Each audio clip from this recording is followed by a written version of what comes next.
नमस्ते दोस्तों, स्वागत है आप सभी का आपके के चैनल पर। और मैं अनुपमा हमेशा की तरह एक बार फिर से हाजिर हूँ ज्योतिष के एक विषय को लेकर।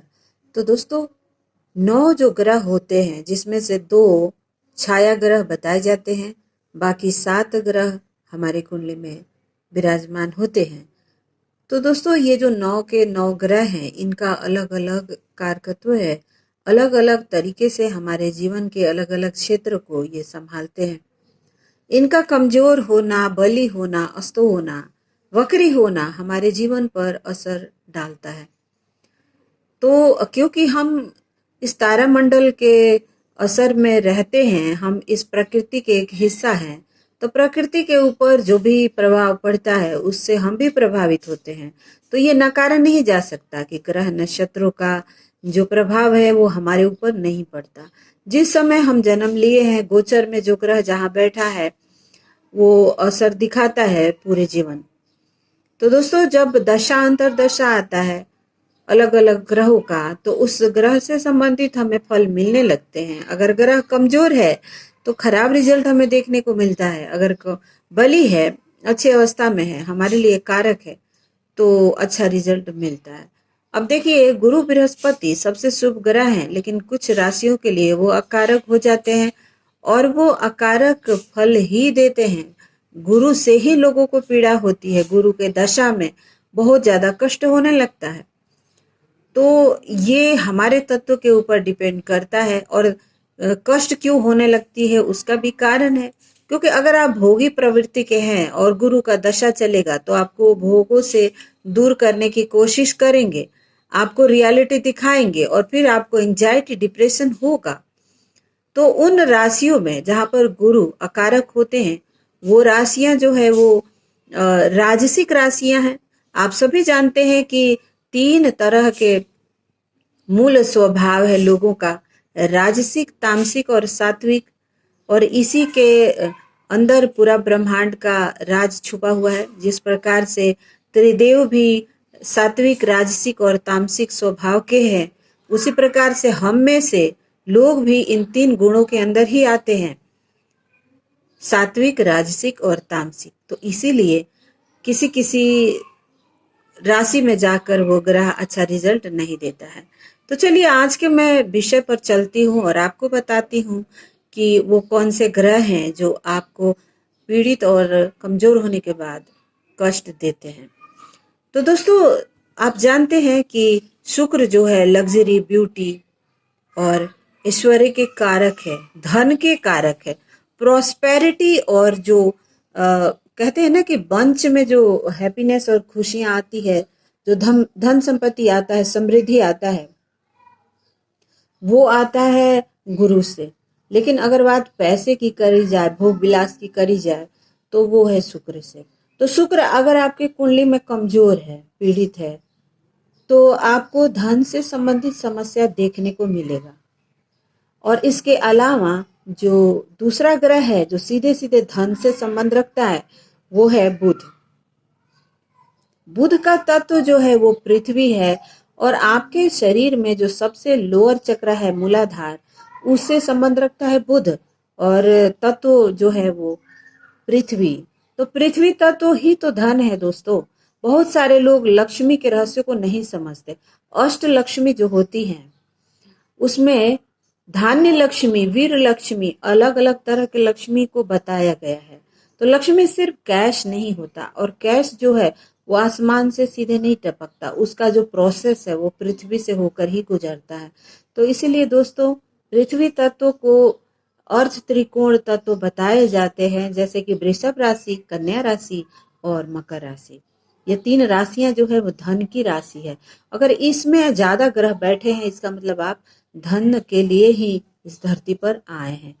तो दोस्तों, अगर आपका बुध वाला जो तत्व है, यानी पृथ्वी तत्व, आपका डैमेज है, यानी आपका वृषभ राशि, कन्या राशि और मकर राशि, ये 3 राशियां अगर आपके पीड़ित है, बुध जो ग्रह है वो पीड़ित है, शुक्र पीड़ित है, तो धन से संबंधित समस्या आपको आजीवन रहने वाली है।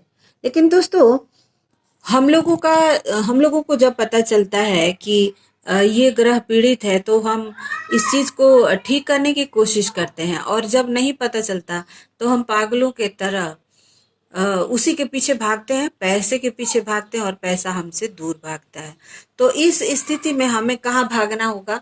हमें अपने कर्म पर ध्यान देना होगा। मान लीजिए कि आपका बुध पीड़ित है, शुक्र पीड़ित है, बुध की राशियां जो पृथ्वी तत्व की राशियां हैं वो पीड़ित है, तो आप क्या करें? आपको पृथ्वी तत्व को स्ट्रॉन्ग करना होगा, आपको शुक्र को स्ट्रॉन्ग करना होगा। मृत है इसका मतलब ये है कि वो अपना टाइम पीरियड पूरा करके दूसरे भाव में गया है, या फिर अस्त है यानी कि सूर्य के प्रभाव में है।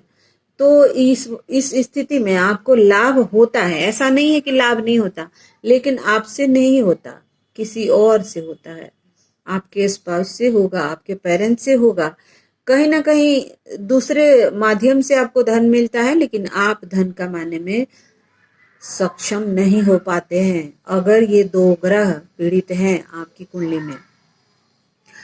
दोस्तों, जब शुक्र पीड़ित होता है तो आपको स्किन इशू होते हैं, स्किन से संबंधित समस्याएं होती है, एलर्जी होगा, आपको बहुत सारे दिक्कत देखने को मिलेगा। और इसके साथ बुध भी पीड़ित होगा तो आपको एलर्जी होगा, आपकी वाणी में दोष हो जाएगा, आपको आपके न्यूरो पैटर्न पर भी तकलीफ देखने को मिलेगा, यादाश्त कमजोर हो जाएगा, क्योंकि बुध जो है वो ब्रेन पर भी काम करता है। मेमोरी हमारा लॉस हो जाता है, खराब हो जाता है। तो दोस्तों, जब ये दोनों ग्रह पीड़ित रहेंगे आपके कुंडली में, आपका हेल्थ डैमेज कर देंगे, तो आप धन कैसे कमाएंगे? आपको समस्या तो होगी, संघर्ष तो देखने को मिलेगा। तो दोस्तों, बात समझने की कोशिश कीजिएगा। देखिए, जब हमारे जीवन में कोई समस्या आती है तो हमारा रिएक्शन जो होता है वो समस्या से ज्यादा बड़ा हो जाता है, हम कुछ ज्यादा ही बौखला जाते हैं, और इस वजह से क्या होता है कि हम समाधान नहीं ढूंढ पाते हैं, जबकि कोई भी समस्या है तो उसका समाधान भी है। तो अगर बुध कमजोर है तो उसे बल देना होगा, शुक्र कमजोर है तो शुक्र को बल देना होगा। उसके लिए आपको मंत्र करना होगा, आपको शुक्र से संबंधित वस्तुओं का इस्तेमाल करना होगा, आपको अपने घर की साफ सफाई करना, माता लक्ष्मी की आराधना करना होगा, महिलाओं का सम्मान करना होगा, आपको छोटी बच्चियों को पढ़ने के लिए वस्तुएं देनी होंगी। और बुध कमजोर है तो चिड़ियों को आपको हरा मूंग दाल देना होगा। गौ माता की सेवा सबसे बेस्ट रहता है इन दोनों ग्रहों के स्थिति में, क्योंकि अगर आप गौ माता की सेवा करते हैं तो आपके सारे बुरे कर्म खत्म हो जाते हैं और आपको अच्छा रिजल्ट मिलने लगता है। आप खुद से नहीं कुछ कर सकते तो आप गौशाला में दान कर दीजिए।